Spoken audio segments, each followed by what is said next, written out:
నమస్కారం. సాగుబడి కార్యక్రమానికి స్వాగతం. వ్యవసాయంలో ఆధునిక పద్ధతులు రైతులకు అందుబాటులోకి వచ్చాయి.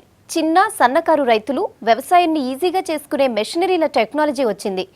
సాధారణ సాగుకు అనుకూలంగా నేలను మెత్తటి దుక్కులుగా తయారు చేస్తారు. దుక్కులు చేయటం వల్ల పంట నష్టాలను అధిగమించవచ్చు. మరి దుక్కి కోసం ఎలాంటి పరికరాలు అవసరమవుతాయి? పంట కోతకు, కలుపుకు, వరి నాటుకోవడానికి యంత్రాలున్నాయి. వీటిని ఎలా ఉపయోగించాలి?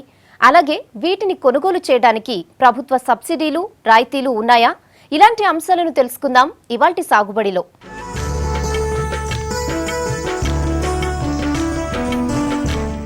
ఒకప్పటి వ్యవసాయానికి ఇప్పటి వ్యవసాయానికి చాలా మార్పులు వచ్చేశాయి. దుక్కి దగ్గర నుంచి పంట నూర్పిడి చేతికొచ్చే వరకు ఈ మార్పులు కనిపిస్తున్నాయి. యంత్రాల వాడకం కూడా బాగానే పెరుగుతోంది. దాంతో వ్యవసాయం చేయడంలో మునుపు ఉన్నంత శ్రమ ఇప్పుడు కనిపించడం లేదు. వ్యవసాయంలో యంత్ర పరికరాల ఉపయోగం ఎలా ఉంది? వరితో పాటు ఇతర పంటలకు ఈ టెక్నాలజీ ఎలా ఉపయోగపడుతుందో ఇప్పుడు చూద్దాం.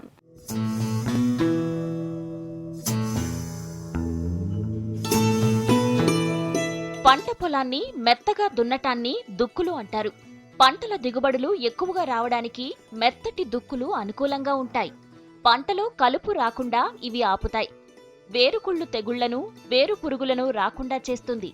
పంట కూడా ఏపుగా పెరగడానికి మెత్తటి దుక్కులు ఉపయోగపడతాయి. వేసవి దుక్కులు అనేది చాలా మనకు ముఖ్యం. ఎందుకంటే అంతకుముందు పండించిన పంటల యొక్క అవశేషాలు కానీ, పురుగుల అవశేషాలు, లార్వా ప్యూపాలు, తర్వాత ఇవన్నీ కూడా నేల గట్టిబారుతుంది. కాబట్టి ఒక గుల్లగా తయారు చేయడానికి ముఖ్యంగా మనం వాడేది డిస్క్ ప్లో అంటాము. ఇది పళ్ళాలు. దీనికి 2 పళ్ళాలు కానీ 3 పళ్ళాలు కానీ మనకు ఉంటాయి. ఇది లోతుగా దున్నుతుంది. మనకు లోతు దుక్కులు కావాలన్నప్పుడు దాదాపుగా 9 నుంచి 10 అంగుళాల లోతుల మనము ఎట్లయితే నేల తయారీకి తీసుకుంటామో ఇది ప్రైమరీ కల్టివేషన్లో వస్తుంది. ప్రథమ లోదుక్కుల కార్యక్రమంలో ఇది వస్తుందండి. ఇది దాదాపుగా 9 అంగుళాల వరకు మనకు నేలలో దుక్కి లోపల ఉన్న అవశేషాలు కానీ అవన్నీ బయటికి తీస్తాయి. ఇంకొక లాభం ఏంటంటే అంతకుముందు ఉన్న పంటల యొక్క చీడపీడల అవశేషాలు కానీ అవి కానీ మనకు బయటికి తీసి వేసవిలో ఎక్కువ సూర్యరశ్మి వల్ల మనకేమవుతుందంటే అవి కూడా అవశేషాలు కూడా చనిపోతాయి. తర్వాత వచ్చే పంటలకి చీడపీడలు అనేది తక్కువగా సోకే అవకాశం ఉంటుంది. చిన్న సన్నకారు రైతులు పాత పద్ధతుల్లో ఎద్దుల అరకతో దుక్కులను చేసేవాళ్లు. కొంచెం ఎక్కువ విస్తీర్ణం ఉన్నవాళ్లైతే తోటి రైతుల అరకలను వాడుకుంటారు. మరికొందరైతే అరకలను కిరాయికి తీసుకుని పొలం దున్ని విత్తనం వేసేందుకు సిద్ధం చేసుకునేవారు. ఒకప్పుడు పొలానికి నీటిని అందించాలన్నా ఎద్దుల అరక ద్వారా రోజుకు 5 గంటల పాటు నీళ్లని బావుల్లో నుంచి తోడేవారు. అలాంటి ఎద్దుల అరకలకు కాలం చెల్లిపోయింది.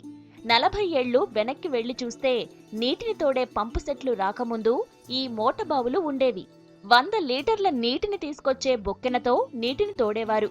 నీటి బొక్కెనను బావిలో నుంచి పైకి లాగేందుకు ఎద్దులను కట్టి లాగేవారు.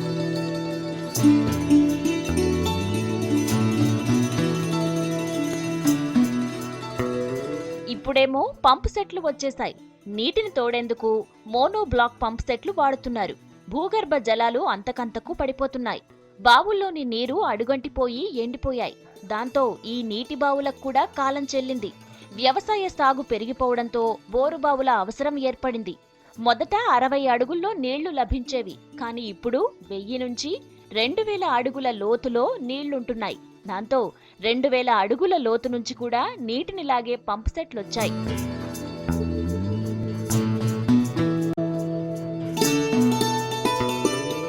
ఇక వ్యవసాయ సాగు కోసం ఆధునికంగా కొత్త పద్ధతులొచ్చాయి.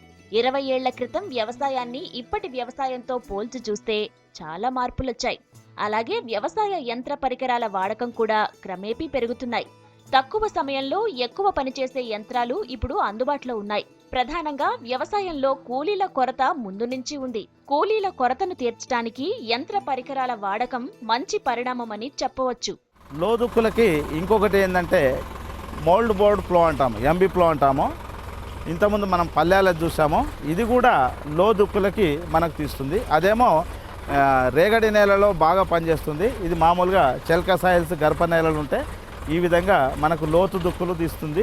దీంట్లో కూడా ఏమైనా అవశేషాలు ఉంటే మనకు బయటికి వస్తాయి. ఈ విధంగా మనము ప్రథమ ప్రిపరేటరీ కల్టివేషన్లో ప్రైమరీ టిల్లేజ్ అంటాము. ప్రైమరీ టిల్లేజ్లో డిస్క్ ప్లో ఒకటి, ఎంబీ ప్లో ఒకటి మనకు తీసుకొని చేసుకుంటాం. ఆధునిక యంత్రాలతో వ్యవసాయం ఈజీ అయిందని చెప్పవచ్చు. వ్యవసాయ సాగులో వినియోగించే యంత్ర పరికరాలను ఫార్మ్ ఇంప్లిమెంట్స్ అంటారు.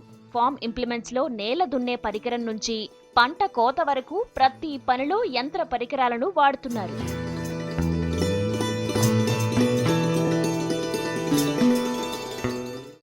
వ్యవసాయం చేయాలంటే ముందు దుక్కుల గురించి బాగా తెలుసుకోవాలి. మెత్తటి దుక్కుల ప్రాధాన్యతను బట్టే పంటల దిగుబడి పెరిగేందుకు అవకాశం ఉంటుంది. మరి ఈ మెత్తటి దుక్కులు చేయడానికి ఎలాంటి యంత్ర పరికరాలు వాడతారు? అలాగే పొలం దుక్కి దగ్గర నుంచి కలుపు నివారణ, పంట కోతల వరకు వివిధ దశల్లో ఏ పరికరాలు వాడాలో ఇప్పుడు చూద్దాం.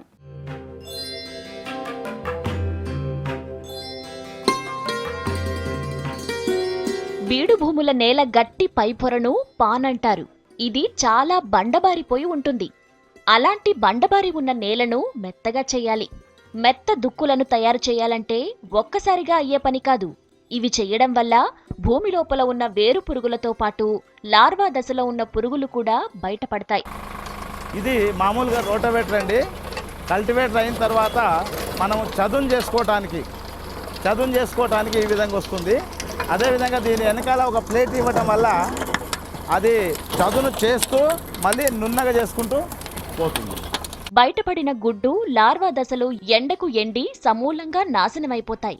కలుపు మొక్కల గరిక వేర్లు, తుంగగడ్డల వేర్లు కూకటి వేళ్లతో సహా పెకిలించి వేస్తారు.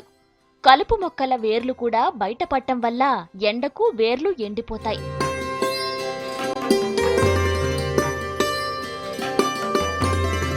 సాధారణంగా పంట కోతల తర్వాత ఆ పొలంలో దుక్కులను తయారు చేసుకోవచ్చు.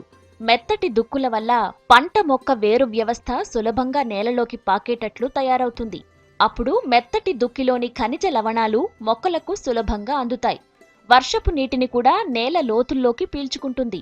భూమిలో కలియ దున్నినప్పుడు పశువుల ఎరువులు మొక్కకు బలాన్నిచ్చే విధంగా ఈ దుక్కులు తోడ్పడతాయి.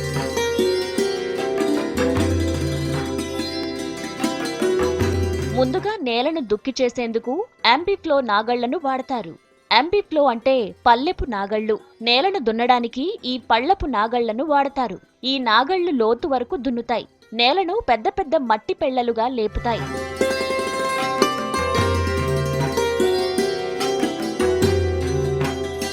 నెక్స్ట్ రౌండ్లో రెక్కల నాగళ్లను వాడతారు. రెక్కల నాగళ్లను పల్లెపు నాగళ్ల మాదిరిగా పెద్ద మట్టి పెళ్లలను లేపుతాయి. లోతుగా దుక్కిని దున్నుతాయి.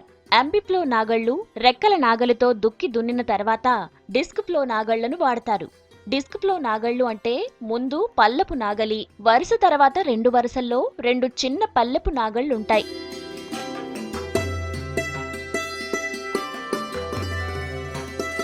కల్టివేటర్ నాగలి అంటే గొర్రులాగా చక్కగా పంట చేలల్లో దున్నుతుంది.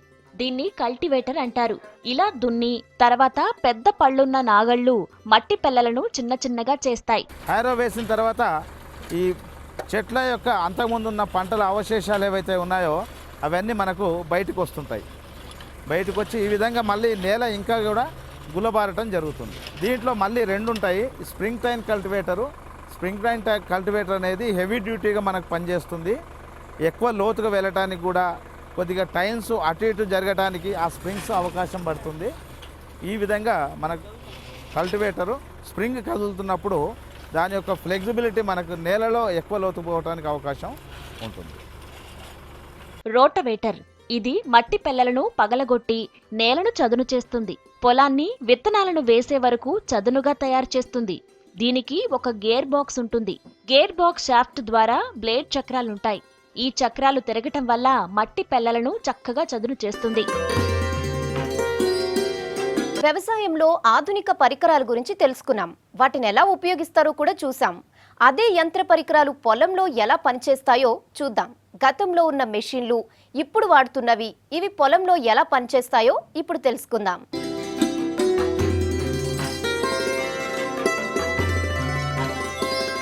ఇంతవరకు వ్యవసాయ పరికరాల పనితీరును గమనించాం. అంబిఫ్లో, డిస్క్ ఫ్లో, కల్టివేటర్, రోటావేటర్ పనిచేసే విధానాన్ని రాజేంద్రనగర్లోని జయశంకర్ వ్యవసాయ కళాశాలలో అగ్రానమీ ప్రొఫెసర్ డాక్టర్ శివశంకర్ వివరిస్తారు. ఇది మామూలుగా రోటవేటర్ అండి. కల్టివేటర్ అయిన తర్వాత మనం చదును చదును చేసుకోవడానికి ఈ విధంగా వస్తుంది. అదేవిధంగా దీని వెనకాల ఒక ప్లేట్ ఇవ్వటం వల్ల అది చదును చేస్తూ మళ్ళీ నున్నగా చేసుకుంటూ పోతుంది. హ్యారో వేసిన తర్వాత ఈ చెట్ల యొక్క అంతకుముందు ఉన్న పంటల అవశేషాలు ఏవైతే ఉన్నాయో అవన్నీ మనకు బయటకు వస్తుంటాయి. బయటకు వచ్చి ఈ విధంగా మళ్ళీ నేల ఇంకా కూడా గుల్లబారటం జరుగుతుంది. దీంట్లో మళ్ళీ 2 ఉంటాయి. Spring tine cultivator. Spring tine cultivator అనేది హెవీ డ్యూటీగా మనకు పనిచేస్తుంది. ఎక్కువ లోతుగా వెళ్ళటానికి కూడా కొద్దిగా టైన్స్ అటు ఇటు జరగటానికి ఆ స్ప్రింగ్స్ అవకాశం పడుతుంది. ఈ విధంగా మన కల్టివేటరు స్ప్రింగ్ కదులుతున్నప్పుడు దాని యొక్క ఫ్లెక్సిబిలిటీ మనకు నేలలో ఎక్కువ లోతు పోవడానికి అవకాశం ఉంటుంది. నేలని పూర్తిగా చదును చేసే పరికరం, ట్రాక్టర్తో నడిచే పరికరం. దీన్ని మనం బ్లేడ్ అంటాము. మామూలుగా ఇంతకుముందు మనకు పశువులతో ఇచ్చినప్పుడు జంబు వాడేది, ఇది బ్లేడ్గా మనం తీసుకుంటాం. దీనివల్ల ఏమందంటే ఈ దాదాపు 3 నుంచి 4 మీటర్ల విడ్త్లో మనకు పూర్తిగా లెవెల్గా ప్లాంట్ అవుతుంది. అయితే ఇది ఇక్కడ చూడండి, ఈ యొక్క టైన్స్ ఇవి అడ్జస్ట్ చేసుకోవచ్చు. దీనివల్ల మనకు 60 సెంటీమీటర్లు, ఇది మామూలుగా 60 సెంటీమీటర్ల దూరంలో బోదెలు తయారవుతాయి. దీంట్లో ఇంకొక పరికరం 30 సెంటీమీటర్లో కూడా మనం చేసుకోవచ్చు. అయితే ఈ విధంగా చేయటం వల్ల మామూలుగా బోదెలలో ఎక్కడైతే నీటి వసతిని మనం తీసేయాల్సిన అవసరం ఉన్నప్పుడు బోదెలు ఎక్కడైతే అవసరం పడతాయో ఆ బోదెల కొరకు ఈ విధంగా మనం తయారు చేసుకుంటాము. ఇది మామూలుగా 60 నుంచి 75 వరుసలో ఉండే పంటలకి, అంటే మొక్కజొన్న కానీ, తర్వాత ఇంకా హైబ్రిడ్ కంది, తక్కువ కాల పరిమితి ఉన్న కంది, ఇటువంటి దానికి మనకు బోదెల్లో వేసుకోవచ్చు. వర్షాకాలంలో ముఖ్యంగా బాగా ఉపయోగపడుతుంది. ఏంటంటే లోతు దుక్కులు దున్నాలి. లోతు దుక్కులు దున్నిన తర్వాత మనకు ఆ ప్రైమరీ కల్టివేషను, సెకండరీ కల్టివేషన్లో, ప్రైమరీ కల్టివేషన్లో మనకేంటంటే ఎంబీ ప్లో కానీ, అంటే పల్లెలది నాగలి కానీ, లేకపోతే రెక్కల నాగలి కానీ తీసుకున్న తర్వాత లోతుగా దుక్కి మనం దున్నుకుంటాం. దీని తర్వాత secondary cultivation, secondary tillage implements మనం ఇంతకుముందే మనం చూసాము. హ్యారో పల్లెలది, అది 9 కానీ 11 కానీ పల్లెలది ఉంటుంది. అది ప్రైమరీ టిల్లేజ్లో చేసిన యొక్క గడ్డలని అది పగలగొడుతుంది. గడ్డలని పగలగొట్టి నేలని గుల్లబారి చేస్తుంది. దీని తర్వాత సెకండరీ టిల్లేజ్లో, ఫైనల్ టిల్లేజ్లో ఇంకొక ఆపరేషను కల్టివేటర్ అంటాం, అంటే రెక్కల గుంటక అంటే అది కూడా టైన్స్ అంటాము. అవి 9, 11 టైన్స్ ఇవి ఉంటాయి. ఈ హ్యారో నడిపిన తర్వాత ఇంకా చిన్నగా ఏమన్నా ఉంటే, అంతకుముందు వేసిన పంటల యొక్క అవశేషాలు ఏమన్నా ఉంటే అది కూడా మన ఆ టైన్స్తోని, ఆ యొక్క నాగళ్ళతోని, చిన్న నాగళ్ళతోని అది మొత్తం అవశేషాలు బయటికి తీసి మనం చేస్తాం.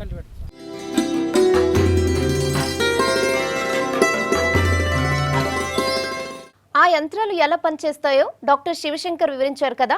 ఇప్పుడు పంట హార్వెస్టింగ్ కోతలు తీసుకోవటం, విత్తనం వేసేందుకు సిద్ధం చేసుకున్న పొలంలో విత్తనాలు వేయడం, కలుపు నివారణ యంత్రాలు వినియోగాన్ని చూద్దాం. విత్తనం వేసే దుక్కిలో ఫైనల్గా సున్నితమైన కొన్ని పనులను రైతులు చేస్తుంటారు. రోటవేటర్తో చదును చేసిన తరువాత నారు విత్తనం అయితే ఏ పద్ధతిలో విత్తుకోవాలి, పనివాళ్లతో చేయించే పనికి, యంత్ర పరికరాలతో చేసే పనికి తేడాలు ఎలా ఉంటాయి, ఇలాంటి సంగతులను ఇప్పుడు తెలుసుకుందాం.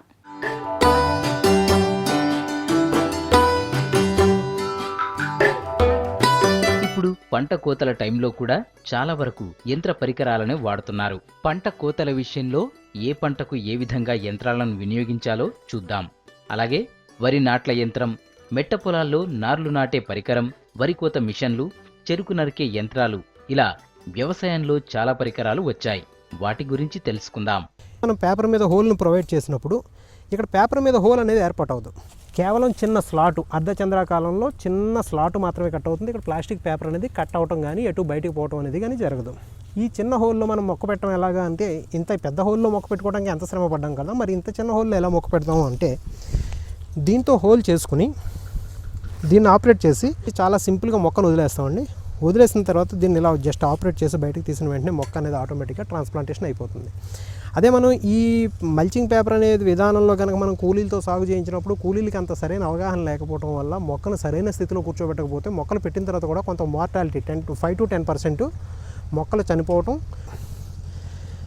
కానీ అక్కడ ఏంటంటే ప్రతిసారి ముందు ఒకసారి వెళ్ళి హోల్ కట్ చేసుకోవాలి. కట్ చేసినటువంటి పేపర్ మన సాయిల్ని పాడు చేస్తుంది. దాంతోపాటు మనకి ప్రతిసారి కూర్చోవటం, లేవటం అనేటువంటి పని వల్ల ఎకరానికి సుమారుగా 10 నుంచి 15 మంది దాకా కూడా లేబర్ అవసరం అవుతూ ఉంటుంది. కానీ ఈ విధానంలో చేసుకుంటే ఒక మనిషి ఒక ఎకరంలో ఆడుతూ పాడుతూ ఒక రోజులో ప్లాంటేషన్ చేసుకోవచ్చు. అంటే 10 మంది చేసే పని అయితే ఒక మనిషి చేసుకోవటం అనేది చాలా మంచి అవకాశం అనే చెప్పాలి.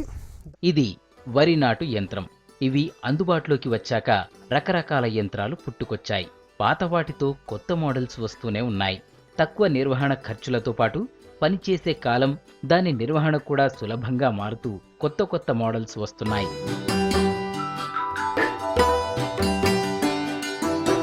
వ్యవసాయంలో అతి కష్టమైన పని వరి నాట్ల పనులే. వ్యవసాయ పనివాళ్ల కొరత కొట్టొచ్చినట్టు కనిపిస్తూ ఉంటుంది. వరి నాట్లు వేయాలంటే బురదలో పనివాళ్లు 8 గంటలు పనిచేయాలి. అందువల్ల చాలామంది కూలీలు ఈ పనులకు రావడానికి ఇష్టపడరు, లేదంటే కూలీ ఎక్కువగా డిమాండ్ చేస్తారు. గతంతో పోలిస్తే వరి నాట్లు పరికరాలతో చాలా ఈజీ అయిందని చెప్పవచ్చు. వరి నాట్ల యంత్రాల రాకతో వ్యవసాయంలో చాలా మార్పులొచ్చాయి.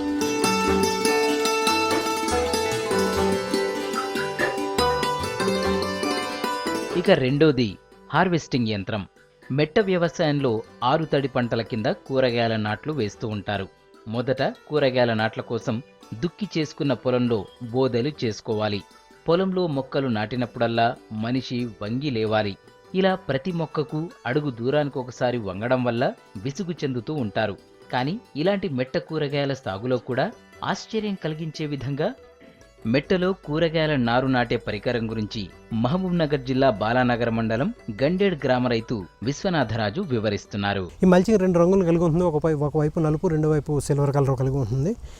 ఈ సిల్వర్ కలరు మీద పడినటువంటి సూర్యరశ్మి మళ్ళీ రిఫ్లెక్ట్ అయ్యి ఆకు అడుగు భాగంలో తగలడం వల్ల ముఖ్యంగా మన మొక్కలన్నింటికి హాని చేసేటువంటి క్రిమికీటకాలన్నీ కూడా ఆకు అడుగు భాగంలోనే గుడ్లు పెట్టుకుని అక్కడి నుంచే తమ సంతతిని పెంచుకుంటూ ఉంటాయి.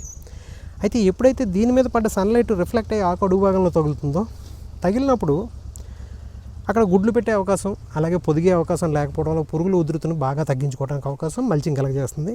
అంతేకాకుండా మల్చింగ్ పేపర్తో ఇలా కవర్ చేసి ఉన్నప్పుడు ఈ లోపల తేమ అనేది ఏర్పడి, ఆ తేమ వల్ల ఏంటంటే మొత్తం అంతా కూడా ఒకే విధమైనటువంటి మాయిశ్చర్ ఉండటం వల్ల అధిక నీరు లేకుండా చాలా ఆరోగ్యవంతంగా పెరగడంతో పాటు మామూలుగా బయట మనకి నేలకున్న సహజ స్వభావం ఎంత లోతైన దుక్కులు చేసి మనం మొక్క పెట్టినప్పటికీ కూడా మొక్క పెట్టిన వెంటనే మళ్ళీ అది ఒకసారి తడి తగిలిన వెంటనే నేల గట్టిపడిపోవడం అనేది నేల యొక్క సహజ స్వభావం.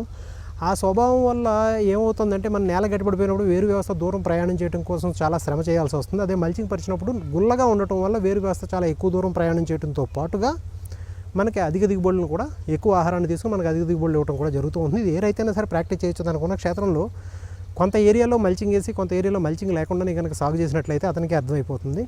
ఎందుకంటే మల్చింగ్ పేపర్ లేని కాడ అతనికి వచ్చినటువంటి ఈల్డ్ 100 కిలోలు అనుకుంటే మల్చింగ్ పేపర్ ఉన్న కాడ 130 కిలోలు వస్తుంది. విశ్వనాథరాజు బాలానగర్లో 15 ఎకరాల్లో స్వయం పరిశోధనలో భాగంగా వ్యవసాయాన్ని చాలా నేర్పుతో చేస్తున్నారు. మెట్ట ఆరుతడిలో టమాటా నారు కానీ మిరప నారు కానీ నాటాలంటే చాలా కష్టంతో పాటు అనుభవంతో సానపట్టగా వచ్చిందే ఈ నారు నాటే చిరు యంత్రం. దీన్ని ఈసీ ప్లాంటర్ అంటారు.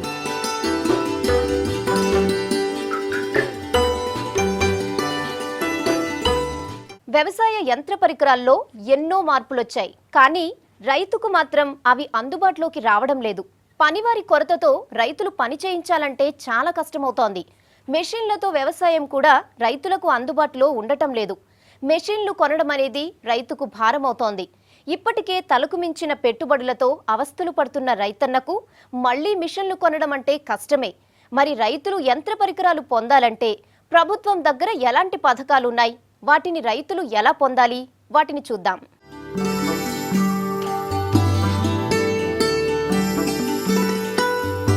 వ్యవసాయంలో రోజురోజుకు కొత్త పద్ధతులు, యంత్ర పరికరాలు వస్తున్నా వాటిని ఎలా అందుబాటులోకి తెచ్చుకోవాలో రైతులకు తెలియడం లేదు. తెలిసినా వాటిని కొనగలిగే ఆర్థిక పరిస్థితి వాళ్లకి ఉండటం లేదు. ఇలాంటప్పుడు ప్రభుత్వ పథకాల ద్వారా ఈ మెషిన్లను ఎలా పొందాలో తెలుసుకోలేకపోతున్నాడు. యంత్ర పరికరాలను పొందాలంటే ఎవరిని సంప్రదించాలో, ఎలాంటి స్కీంలకు ఎలాంటి రాయితీలు అందుతాయనే విషయాలు వ్యవసాయ కమిషనరేట్ డిప్యూటీ డైరెక్టర్ బాలుగారు వివరిస్తున్నారు. వరి నాటడం ఉదయం నుంచి సాయంత్రం వరకు మరి పొలంలో వంగి నారు పెట్టడం అనేది ఎంత కష్టమైన పని మనకు తెలుసు. సో ఇటువంటి కష్టాన్ని దూరం చేయడానికి ముఖ్యంగా ఈ వ్యవసాయ పరికరాలు, పనిముట్లు ఉపయోగపడతాయి. అయితే మరి రైతులు తమకు కావాల్సినటువంటి వ్యవసాయ పరికరాలని, పనిముట్లని పొందే అవకాశము ప్రస్తుతం మన వ్యవసాయ శాఖ నుంచి మనం పరిపూర్ణంగా అందించడం జరుగుతుంది. ఇందులో ఒకసారి మనం ఆలోచన చేసినట్లయితే ఎద్దులతో నడిచేటువంటి వ్యవసాయ పరికరాలు ఉన్నాయి, ట్రాక్టర్తో నడిచేటువంటి వ్యవసాయ పరికరాలు ఉన్నాయి. అంతేకాకుండా హై కాస్ట్ మిషనరీ అని చెప్పి మనం చెప్తా ఉంటాము. అంటే కొద్ది పెద్దగా ఉండేటువంటి యంత్రాలు, ఉదాహరణకి నూర్పిడి యంత్రాలు, తర్వాత పంట కోసేటువంటి యంత్రాలు, మరి ఇవే కాకుండా నాటే యంత్రాలు, ఇవన్నీ మనకున్నాయి.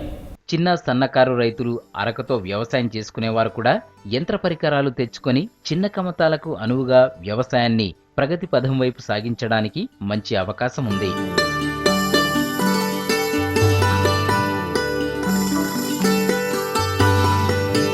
ఇందులో ఫార్మర్ క్లస్టర్లుగా ఏర్పడితే ఇంకా మంచి అవకాశాన్ని పొందవచ్చు. రైతులు గ్రూపులుగా ఏర్పడి నమోదు చేసుకుంటే వారికి వ్యవసాయంలో ఎన్ని రకాల యంత్ర పరికరాలు అవసరమున్నా వాటిని పొందడం ఈజీ అవుతుంది. ఇటువంటి టార్పాలిన్లు సైతం మనకు అందుబాటులో ఉన్నాయి. సబ్సిడీ పైన తీసుకునేటువంటి అవకాశము రైతుకు ఉన్నది. మరి ఇప్పుడు సబ్సిడీ విషయానికి వస్తే ప్రతి వ్యవసాయ పరికరం పైన 50% సబ్సిడీ ప్రభుత్వం ఇవ్వడం జరుగుతుంది. మనకు ముఖ్యంగా 2-3 రకాల స్కీమ్లు ఉన్నాయి. అందులో ఒకటి ఏంటంటే మన రాష్ట్రానికి సంబంధించినటువంటి స్కీమ్, దాన్ని మనం ఎన్ఎస్పి అని అంటాము. ఒకటి సెంట్రల్ గవర్నమెంట్కి సంబంధించినటువంటి 2 స్కీమ్స్ ఉన్నాయి సెంట్రల్ గవర్నమెంట్కి సంబంధించి. ఒకటి ఆర్కేవివై అని అంటాం, రాష్ట్రీయ కృషి వికాస్ యోజన అని చెప్పి, ఎస్ఎంఏఎం అనే ఇంకో స్కీమ్. సో ఈ 3 స్కీమ్స్లో ఈ రాష్ట్ర స్కీమ్ ఏదైతే ఉందో ప్లస్ ఆర్కేవివై, ఈ 2 స్కీమ్స్ కింద మనకు 50% సబ్సిడీ పైన ఈ పరికరాలు, పనిముట్లు అన్నీ అందుబాటులో ఉన్నాయి. ఎస్ఎంఏఎం అనే స్కీమ్ కింద చిన్న సన్నకారు రైతులకైతే 50%, ఇతర రైతులకైతే 40% సబ్సిడీ ఉన్నది. 4 నుంచి 10 మంది వరకు రైతులు గ్రూపుగా ఏర్పడి స్కీమ్ను పొందవచ్చు. రైతులు సంప్రదించాల్సిన ఫోన్ నంబర్స్ 8886612439, 8886612431. రైతులు తమ వ్యవసాయ పనితో పాటు ఇతర రైతుల పొలంలో కూడా రెంటు పద్ధతిపై యంత్రాలను తిప్పి ఆదాయాన్ని, ఉపాధిని పొందవచ్చు. వ్యవసాయ పనిముట్ల పథకాల కోసం జిల్లాలో ఉన్న వ్యవసాయ అధికారిని కలిస్తే మరిన్ని వివరాలు అందుతాయి.